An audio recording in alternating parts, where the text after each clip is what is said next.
Guys, if your assessments here are correct, these are very covert weapons, aren't they? That's correct. There's no entry or exit wound. How they're designed is to make the target feel like they're crazy, like they're imagining things. And you guys also said that these attacks are happening right here in this city. Is that correct?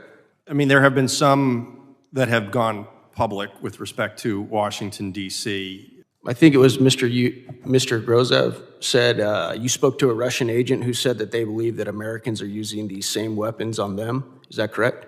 That is correct. Might that have something to do with part of the CIA's motive to cover up the existence of this tech and these weapons?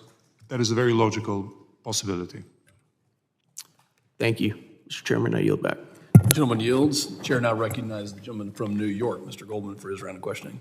Thank you, Mr. Chairman, and thank you to our witnesses for being here. Mr. Grozev, I want to follow up a little bit on the interactions you've had with Russian intelligence about these AHIs. And Mr. Zaid, I want to ask, and this is a hypothetical, but I'm trying to understand why our government would try to block information sharing or conceal information that they have. And one thing that comes to mind is whether there's an operational risk to revealing any of the details of their investigation. Is that something that you have come across in any of your work? There's a lot of reasons why the information might not be publicly released.